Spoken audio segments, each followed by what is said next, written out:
Hello and welcome to my craft room. I go by Adrian and I use masculine pronouns. It is September 2020 and it's the beginning of the month, so it's time to go over the board. So not much is changing in the first column. My deadline knits are still there, still working on the same things for Salazar Slytherin 990 AD. Hoping to get those dye samples done this month. I know I've said that for the past 3 months now, but it has been record-breakingly hot in Connecticut. Now that it's starting to cool down, I can probably stand to be around a hot dye pot in an unair-conditioned room. So there's going to be a little bit of changes to the dye column here. I believe I said it at the end of last month's video, but I'm going to erase black beans since I have done black bean dyeing, and I don't yet have a project in mind for my actual natural dye samples. I'm just going to leave it as marigolds and lichen. I do have a plan for the marigolds. I want to dye a sweater's quantity of yarn in that lovely kind of mustardy yellow that you get with marigolds. The lichen need to get done because they have been sitting in jars of ammonia water for months now, which means they need to get done. Unfortunately, I have had to put that off because of the heat. It's not advisable to be doing this kind of lichen dye inside because of the ammonia fumes, so with it being so hot outside, it was just not feasible to get a burner out there and stand relatively near a burner in those upper 90s, 100-degree temperatures. Not fun. But since the temperatures have been going down, hopefully I'll get to that in the next month or two. So the middle column, to do, needs a lot of cleanup. So let's get started on that. Took care of the swatching of the machine knit shirt and the pattern drafting, and completed some projects that were, where's my full eraser? That were added to the list partway through the month.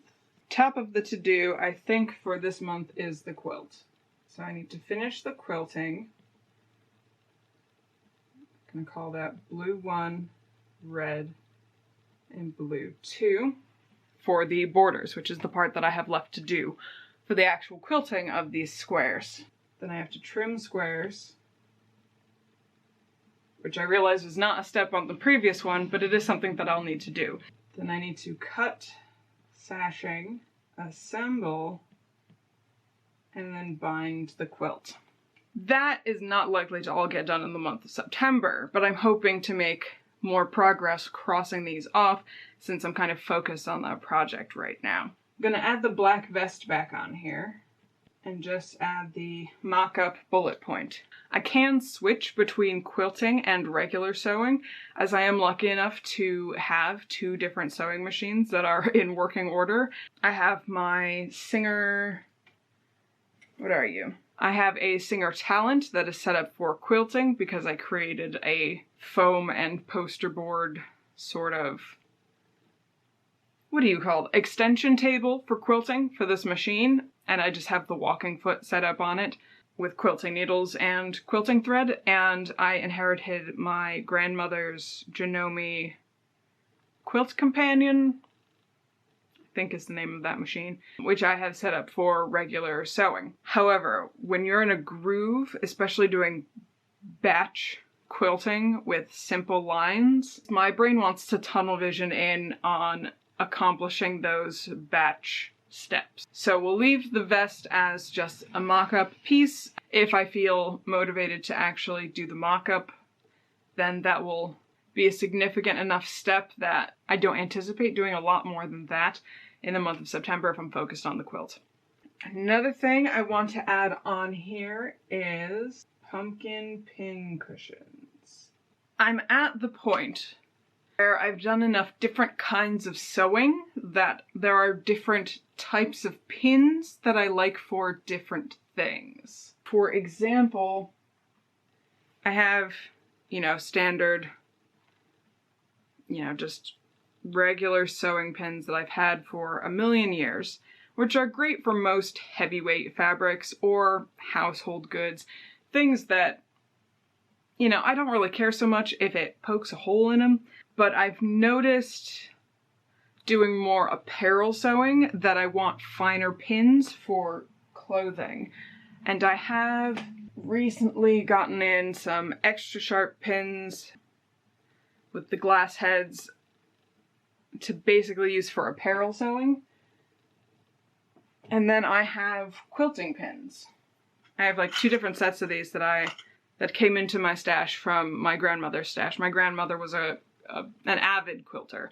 So these are extra long pins with very visible heads so that you can see them on a quilt. I don't know if you can even see this.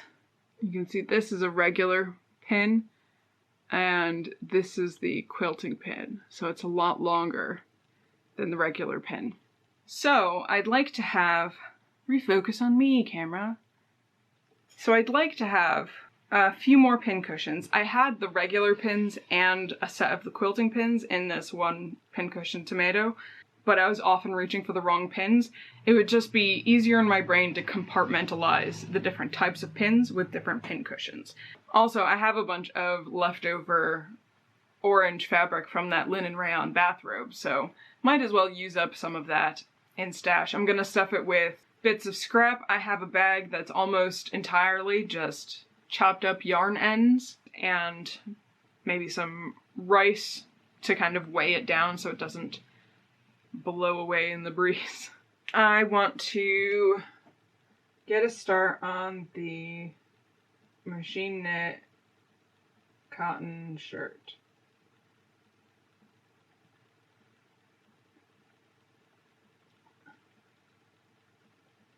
I'm just gonna mark down the back piece for now. When I machine knit a sweater, I like to start with the back first. It has the least amount of shaping in it, and it makes for a really good giant swatch. So I will, you know, do all my normal swatching things, figure out what I need to do for my pattern, knit up the back piece, wash it as I would the finished garment, dry flat, and then compare it to an existing garment that fits me well. So I'll just lay it on over, and if it's about the same size, then we're good and I can go on with the rest of the garment. If it is different, then I will take new swatch measurements off of the back piece, because the back piece, you know, in comparison to your swatch, your back piece has a lot more weight to it. It is hanging on the machine for longer than, you know, a little swatch. It may behave differently, but it's also not the worst thing to scrap off and reknit, since it's mostly a rectangle, especially if you knit sweaters like me where there's no waist shaping, or there's very minimal waist shaping. Are there any other projects that I need to get in on? No, I think we're gonna leave it at there. I think that's enough to do things to start with. As you saw last month, I will add things as I find things to do. I'm just looking in the camera now at how straight that list is, and it is crooked. Yeah, so I think that's gonna do it for beginning of the month check-in. I will see you at the end of the video.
finish the back of the sweater over there on the LK150 knitting machine, and I realized that I had miscounted the number of stripes on this sweater, which means that all of the stripes that I've knit thus far are the wrong size. I have to rib it back down to the ribbing and to reknit the whole back. It's a good thing that knitting on a knitting machine is fast, because that would be really disheartening if I had done all that by hand.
Hello, it is the end of September, so we're gonna go over the board.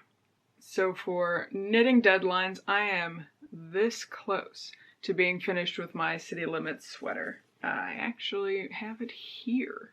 So here it is. I am about 3 rows away from finishing the second cuff. This is a pattern by Samantha Guerin. I have altered it so that this cabled ribbing at the bottom is a lot shorter. This is knit out of Classically Yarns, their Mountaintop series, the Crestone weight, which is a worsted? I think it's a worsted. And the color 5144. I am on the last ball of this yarn. This much left, so score, I had enough, because if I didn't, there's nowhere to get more unless I happen to have luck finding somebody's D-stash. I'm probably going to finish this tonight. If I get good video, finished object footage, I will add that in to October's video montage middle part of the video. But overall, I am very excited that this will be done by my Rhinebeck deadline, which means I need to start looking into that Star Wars Christmas sweater pattern and how I'm going to do it. Salazar Slytherin, still hand sewing the shirt. I don't do a ton of hand sewing the shirt at a time because the linen thread does have a very significant drag in comparison to cotton or polyester thread, so my shoulder cannot do as much of it. And I was also distracted by a different hand sewing project that you will see in its own video sometime in October. Also a running theme with these monthly videos, I still have not done the dye samples for Salazar Slytherin, still on the to-do board. The Jelly Roll rug project has not made any progress either due to these other hand sewing projects that I'm focusing on. Let's go to the middle here to do. Not a ton has been crossed off because of that distracting other hand sewing project that you will see later on in October. Quilting hasn't made as much progress as it could have. I was using my table that I normally sew at to hand sew this project. I have finished quilting the first blue border and the red border. I just need to finish quilting the blue border and can continue on with this list. I have crossed off the pumpkin pin cushions. Here they are, if you didn't get a great look at them over the course of this video. One for my extra sharp glass head pins, one for my my saturated colored quilting pins. I've crossed off 2 items for my machine knit cotton shirt. I've finished the back piece and I've done 1 sleeve. I did not bring any of the labels over here for this shirt. So if you really want to know that information, check the show notes down below the video here. This is the back piece of the sweater. These are the colors of the Philadelphia Pride flag. This is the only section that's going to have big stripes like this. Here is 1 sleeve, which has 1 line of each color in the stripes. The second sleeve will be the same. The front will be plain black. And then during the month you can see that I added a last bullet point item here, which is masks. These are just personal masks for me. I have some Halloween fat quarters that I wanted to turn into masks, and I think I need to make myself just a plain black mask for adulting purposes.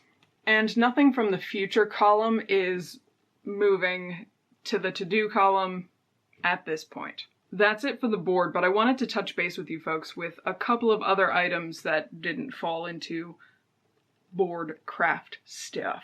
As you've seen with my videos here during the year 2020, I am trying new things with videos. If you're new here, welcome. I've been trying new things with videos. I'm learning my software better now that I have new software. I'm now using DaVinci Resolve, so I'm learning how to use DaVinci Resolve and what kind of features it offers. I'm relearning audio stuff. I had done some audio stuff a few years ago when I was really kind of heavily looking into what goes into making an audio podcast or podfic or audiobooks, that kind of stuff.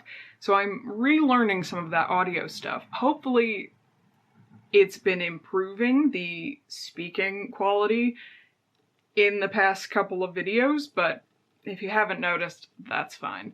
Sometimes we just don't notice that audio stuff. There's a delivery. Penny's gonna bark at the delivery person.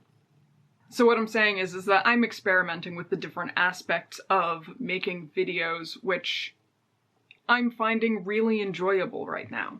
And I would also like to know what you folks think of these changes that I'm making to these videos. Please comment down below, especially if you are a long-term viewer. What do you think about the changes that I'm making? Do you like how I'm doing the videos now? Is there anything missing from the videos that I used to incorporate, or that you would like to see more of? Is there anything you'd like to see me try with these edits that I'm making to my videos, or sound, or how I'm filming my projects? Any feedback you have for me is welcome. I'm also curious about a weird thing that I saw in my analytics while uploading the last video. I don't usually pay attention to that stuff because this is for fun and not my job, but I noticed that my subscriber count is holding steady, growing and shrinking as it normally does, but my view counts are half or less of what my videos used to do, which seems weird because my videos are shorter now and not 2-hour plus epics of me rambling with extremely long pauses between every half of a sentence. So that's part of the reason why I'd like your feedback on how I'm doing my videos. But also, how do you get to my videos? Do they come to your subscription box? Are you seeing them there? Do you come here from Instagram? Are you seeing my posts? My gut feeling is that this is just YouTube changing how view counts work. They do this periodically and it throws everything off. But I'm curious to see if there is a traceable reason for why my view counts are so off.